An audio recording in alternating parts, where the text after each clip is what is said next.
Carissimi amici, sia lodato Gesù Cristo con Giuseppe e Maria. Innanzitutto voglio salutare tutti quanti. È bello sentire pregare dalle vostre case, dal cuore delle vostre famiglie. Il nome di Maria, di Giuseppe, di Gesù siano lodati nei vostri cuori per sempre. E sono contenta per tutti quelli che in un certo senso hanno iniziato il loro cammino e dicono va bene, ti ascoltiamo, faremo come ci dici, pregheremo. Ecco, non importa se per ora lo fate per me, che vi ho consigliato questo. Ciò che dovete fare lo dovete fare comunque per voi stessi e poi quando sarete capaci di camminare da soli, sarò ben felice di dirvi avete fatto bene ad ascoltarmi, quella preghiera adesso porta il vostro frutto. Bene, carissimi, questa sera come non parlare della Santa Famiglia, ma nel contesto di come la famiglia ha bisogno di equilibrio prima di tutto. Ecco, stiamo celebrando proprio in questi giorni l'avvenimento della presenza di Dio tra di noi e indubbiamente al centro c'è la Santa Famiglia come espressione della inabitazione di Dio che porta il suo regno in mezzo alla nostra esistenza. Per Gesù, carissimi, però, la famiglia non è solo un ordinamento umano e sociale, una cosiddetta entità che sviluppa comunità, risorse economiche, eccetera, ma è un luogo in cui si compie la volontà del progetto umano secondo l'esperienza familiare dei membri che rappresentano l'opera primordiale della Santissima Trinità, ma Gesù la eleva a sacramento perché che in essa si compia la volontà di Dio. Ovviamente la famiglia non è già il regno di Dio, ma è chiamata ad entrarvi, vivendo sobriamente in grazia questa missione. Però badando innanzitutto costruire al suo interno le basi della sua fondazione e si gettano ovviamente con il contributo di tutti. Allora, cominciamo a parlare del cristiano, quindi siamo noi i primi ad essere interpellati. Il cristiano sa che in ogni evoluzione storica non deve perdere di vista mai, mai e poi mai l'insegnamento di Gesù, che vuole lo scambio di educazione e responsabilità tra i membri. Perché? Sulla sua unità e forza interna dovrà misurarsi questa cellula del suo amore chiamata famiglia. Al centro della famiglia, carissimi, c'è il cosiddetto clima, i valori con cui i suoi membri si alimentano, vivono per supportarsi vicendevolmente, secondo i ruoli stabiliti di genitori o figli. Nell'esercizio della fiducia, della sincerità, del perdono, della condivisione, perché no, della laboriosità, del risparmio, del sacrificio e delle altre virtù necessarie, questa prima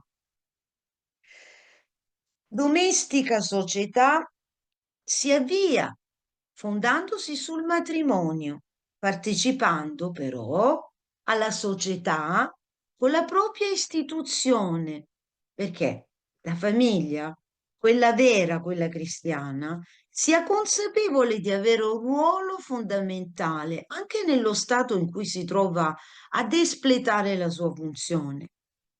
Tutte quelle leggi che ne minano la sua stabilità, certamente sappiamo che non sono di ispirazione cristiana, ma con molta probabilità non potranno eclissare ciò che Dio ha promosso e sviluppato dentro questi focolari, oggi, nonostante siano molto in crisi. Per quali cause, carissimi amici? Per una crisi religiosa e anche di identità, voglio aggiungere, oltre al cosiddetto pesante degrado etico che ha introdotto fortemente soggettivismo e individualismo.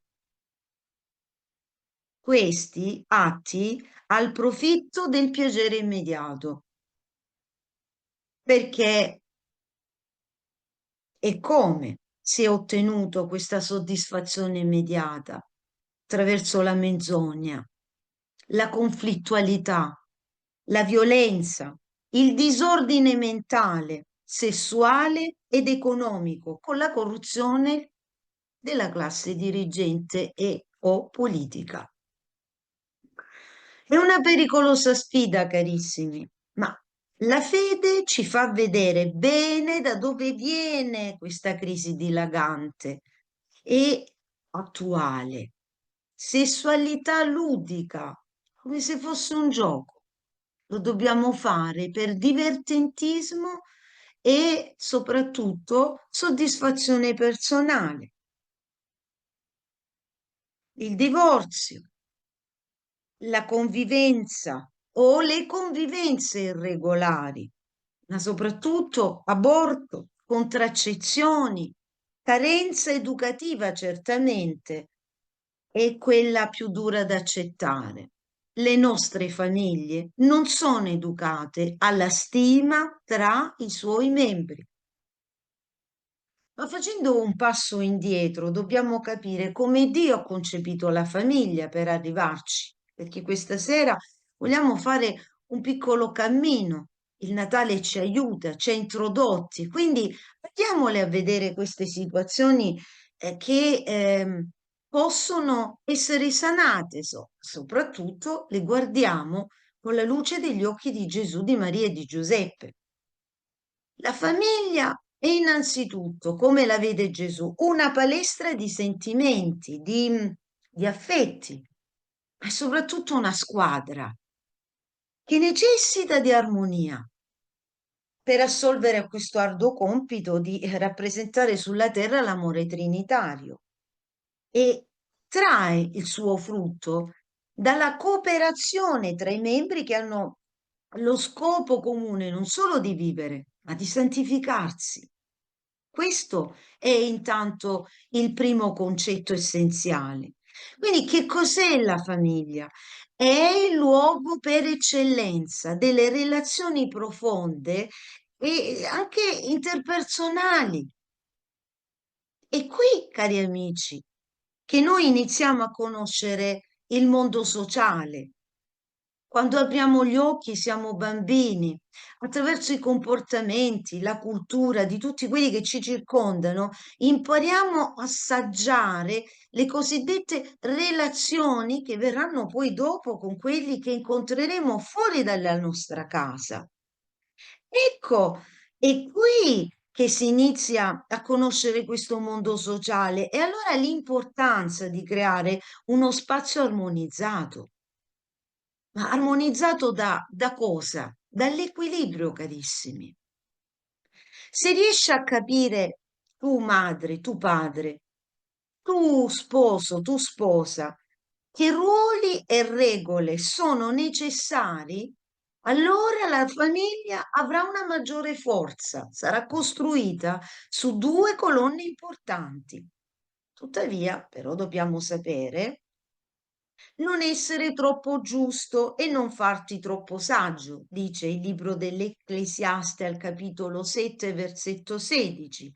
Poi ci ricorda San Paolo, dico a ciascuno di voi che non abbia di se stesso un concetto più alto di quello che deve avere, ma lo abbia sobrio, secondo la misura della fede. Romani capitolo 12, 3. Questo a ricordare che nessuno è perfetto e quindi quando ci si appropinqua alle cosiddette fondamentali da fare reggere come regole, eccetera, soprattutto ai figli, capiamo che lo dobbiamo fare con un equilibrio interiore importante, altrimenti diventiamo dei piccoli capomafia, dei piccoli Hitler che impongono senza avere prima creato in se stesso questo equilibrio. Dunque, l'equilibrio crea l'armonia, quell'armonia che ci serve. Da dove viene questa parola? Equilibrium. Si scrive in latino a equilibrium. Equo, che significa uguale, e poi libra, che significa bilancia. In pratica è il cosiddetto stato di riposo nel quale le forze opposte si annullano a vicenda e danno stabilità sia statica che dinamica. Ma noi abbiamo bisogno soprattutto di un equilibrio che sia cristiano. Per il credente, dunque, l'equilibrio deve essere ancora più accentuato, deve essere quella base per cui si diventa incrollabili grazie all'ausilio della fede e quindi si diventa empatici nell'agire e nelle scelte valoriali da fare, sia per noi come genitori, che poi per aiutare i figli, per aiutare tutti quelli che nella nostra famiglia in un certo qual modo, ecco, deambulano, sono intorno a noi. Quindi è proprio la persona di Gesù che fa riferimento prima a se stesso quando ci dice io sono la via da seguire, che ci dona l'equilibrio nella scelta. Noi non dobbiamo seguire i parametri umani, ma abbiamo uno solo parametro. Il cammino è Gesù stesso che ci mostra la via anche nei momenti di piena difficoltà e di situazioni controcorrenti. Ovviamente questo equilibrio è imprescindibile, dalla relazione con Dio, che ha accettato di sottomettersi ai nostri parametri. Attenzione, anche lui per primo compie questo atto grande di amore. Quindi ne consegue che cosa, carissimi? Solo chi si rende volontariamente schiavo di Gesù Cristo, scegliendo di sottomettersi alla sua autorità, diviene veramente libero. Ma c'è un lavoro da fare su se stessi, sin dall'inizio della creazione di una famiglia, perché generi credenti equilibrati. Io questo ve lo dico, carissimi, perché una volta intrapreso il cammino, soprattutto matrimoniale, e poi non si può tornare più indietro. Lo dico in un momento in cui particolarmente i divorzi sembrano crescere come aspirati dalla voluttuosità di questo mondo. Non si può, una volta aver scelto di sposarsi, tornare indietro. Mi rendo conto che ci sono situazioni che fanno sì, remando contrario, che non tutti i matrimoni siano felici o addirittura falliscano presto. È chiaro che davanti alle diverse situazioni ci sono da porsi molti interrogativi, ma chiaramente si parla laddove è possibile sino alla fine tirare per quel cosiddetto cordone ombelicale che è legato a Gesù e ci porterà alla santità. Ma io mi rivolgo proprio a quelli che hanno iniziato questo percorso matrimoniale non da tanto tempo o che si stanno preparando ad incontrare Cristo dentro la loro famiglia. Allora, amici, se abbiamo capito che la famiglia ha bisogno di cristiani equilibrati, capiamo cosa genera l'equilibrio, perché è importante tale comprensione. L'equilibrio a tal proposito genera armonia, autocontrollo, disciplina personale, quindi pace, perché si è capaci di sistemare le scale di valori, di dare precedenza alle veritiere priorità. Una persona cristiana si fa delle domande chiare. Quali sono le priorità per cui la mia famiglia domani mattina dovrà insistere su quella data cosa o si dovrà sforzare per quel dato progetto? È sempre il Signore al centro di tutto questo, non il desiderio di Dio mascherato da tante condizioni valoriali umane. Per carità, possedere dei beni, avere un po' di ricchezza per la soddisfazione anche della propria famiglia non è un peccato mortale, ma ci conduce al peccato mortale qualora per questi beni, per queste realtà molto terrene, noi perdiamo di vista il senso primario, che è Cristo, il terzo, l'ospite santo con cui io relaziono e creo complicità con il coniuge. Allora, chi è il credente equilibrato? Attenzione, io non sto parlando di cristiani, l'ho fatto fin qui, ma adesso mi rivolgo in genere alla persona religiosa equilibrata, che può essere di tutte le religioni, di tutte le fedi. È innanzitutto una persona coerente, nonostante gli sbandamenti e anche le correnti poco favorevoli.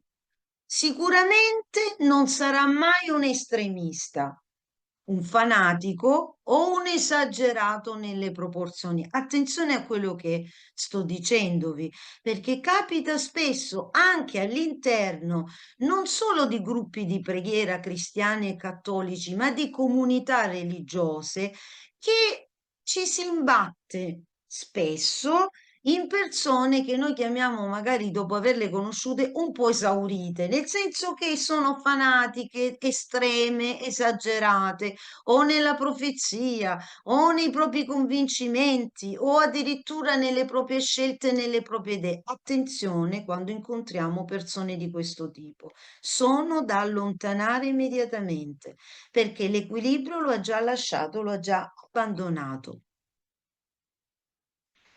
Spirito, anima e corpo. Questi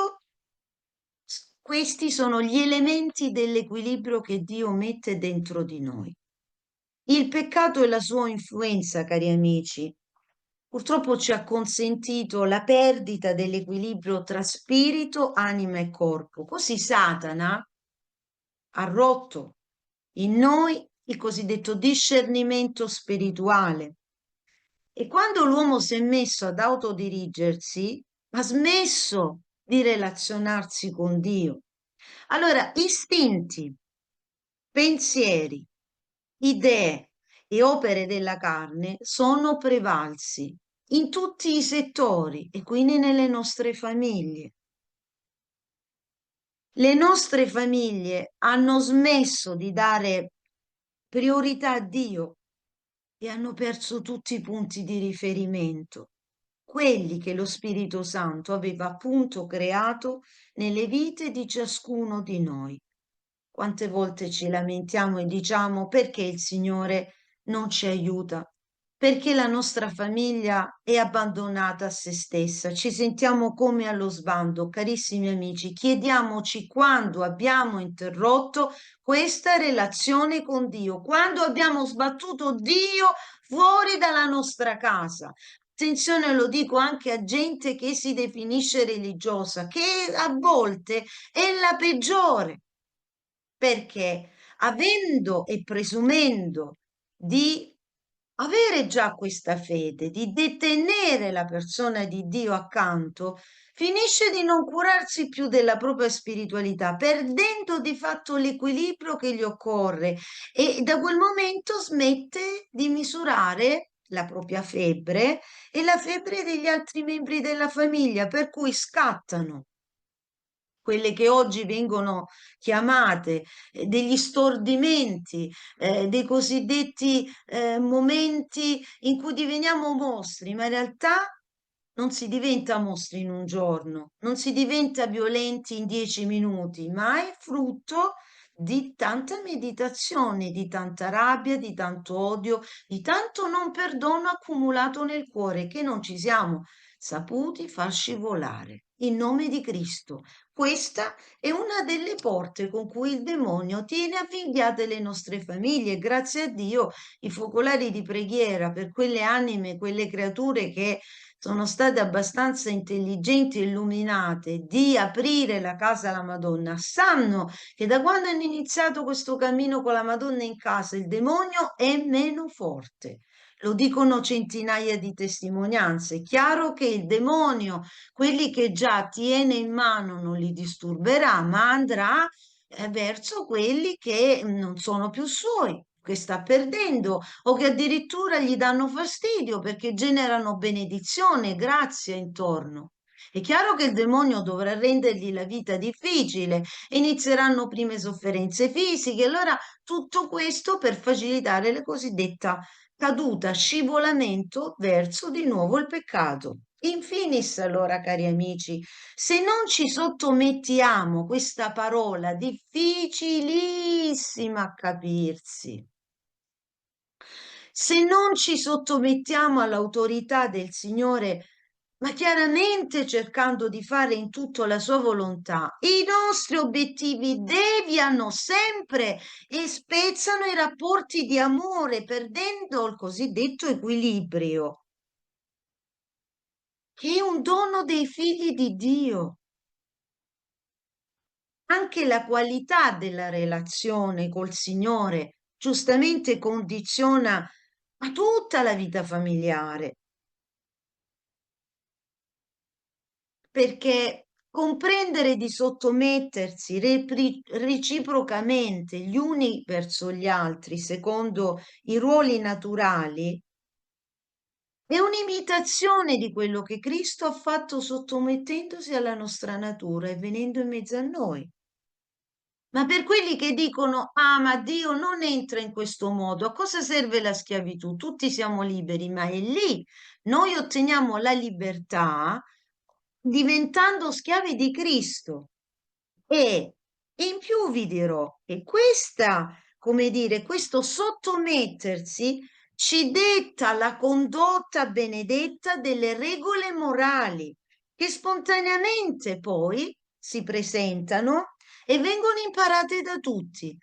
Quando una volta si diceva no, non uccidere, no, non fare il male, nelle famiglie si pregava, c'erano i cosiddetti nonni nelle famiglie che erano i capisaldi delle famiglie e si faceva meno male, i bambini nascevano con questa consapevolezza che fare del male agli altri, quindi non solo uccidere, ma rubare, desiderare, era una cosa brutta e quindi non si doveva fare. Quelli erano giustamente le cosiddette regole morali che si imparavano naturalmente. Non c'era bisogno di andare al catechismo per saperlo, ma chiaramente andando al catechismo i bambini ne avevano una netta consapevolezza maggiore che quelle cose non si fanno perché non solo dispiacciono Dio, ma mortificano anche noi e ci rendono, se li compiamo, schiavi di noi stessi.